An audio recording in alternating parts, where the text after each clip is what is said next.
Hello, I'm Theolyn. Welcome to Signs and Wonders. I make a lot of short videos just to bring some interesting notions into your life to make you think about various things and also to describe what is going on at this time in history, that we're all participating in huge changes for humanity, and what are the signs and wonders that we can notice. Signs that could help us deal with some of the challenges that are going on. So that's why I called it Signs and Wonders. But I also do a series called Mystical Wisdom. And so I regularly put up videos on YouTube like this one. And I invite you to subscribe to theolyn.com, and then you'll always know when there's a new one being put up. Now, I've called this topic the Magic Theatre. And I bring that idea forward because I'm a creative writer. I write stories, and I have actually been involved with theatre to a certain extent, partly making costumes, partly being involved in a show that was written by my husband Will, myself, and his brother, which was staged in London, so that was rather exciting. So the theatrical image is quite a useful one when we're looking at our own personal story in life. And when I introduce people to astrology, or when I do a chart for somebody, I say to them, think of the astrological planets who are named after the gods, think of them as actors in a play. And when they go around the signs of the zodiac, they put on different costumes. And then when they go into different houses, or mansions as I call them, they will be playing out those costumes that they've taken on. They will be playing out parts in a different topic area. So the whole theatrical metaphor is really useful for us from a psychological perspective, or from a spiritual journey perspective as well. And a spiritual journey and psychological are not completely different. They have many overlaps, but you need to kind of get the hang of how that works, really, because the spiritual journey is the most significant underpinning for what is going on. And actually through astrology you can see indicators of the spiritual journey, and then you can see indicators of how present psychology may overlay onto that spiritual journey and possibly help or hinder it. But that's another story for an astrological webinar at some point. Let me just go back to Magic Theatre and how you can just get a handle on how that works. If you think of yourself as the director of the play or the musical, I mean, you could apply it to a movie as well if you want. If you think of yourself as the director, then you can say to yourself, well, who are the actors? How am I going to cast my play? And at certain times in your life, you may feel more like wanting to cast different actors in different roles and perhaps put them in different costumes. So this is why, you may take on a role as a parent, for example, and you've got to use your actor that's available to you to perform this particular role for a particular period of time. Again, astrology can help you work out how long that time might be and whether things might change. Things might change, not of their own accord, but things could change because you've made a decision about the scenery and said, no, I don't want that scenery anymore. I'm going to hire some new painters and decorators to come and paint some new flats, they're called in the theatre. So if you take that attitude to your own life story and you start considering who are the different actors that are naturally available to me in order to create the story that I feel at a deep level is my story and nobody else's story. And how can I act that through? No, that's the wrong word. How can I direct the actors so that my story is told in the way that I will be satisfied with when I come to the curtain coming down and everybody clapping? Okay.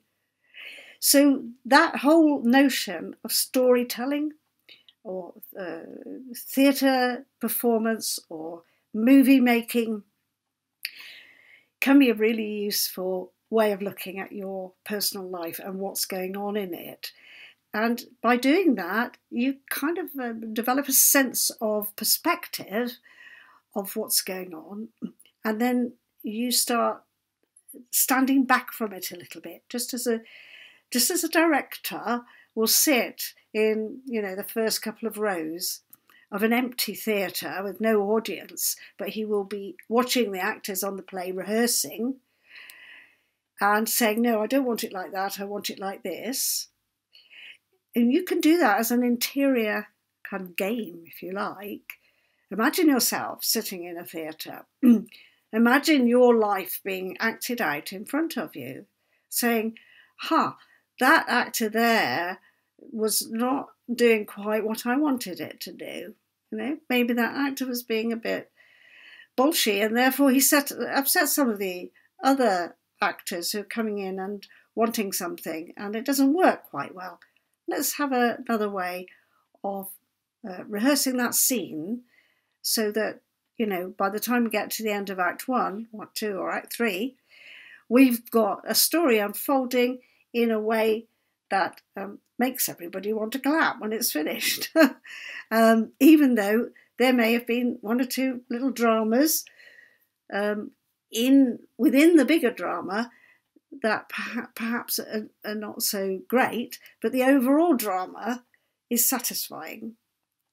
And we see that in the stories of people who, are going down in history, if you like. If we check back their stories, then there are bits of the tale, little scenes in the earlier acts that may not have been perfect, but something in them has called in their greater desire, their greater sense of purpose in this life, and said, no, that can be changed. And so it could unfold in this different way.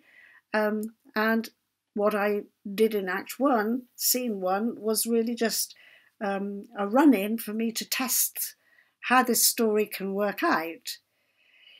And by thinking of it like that as well, you can think that it's not got to be perfect in Scene 1 because you've got the whole 5-act play or whatever. I think Shakespeare always had 5 acts, but nowadays people tend to think of 3 or even 2.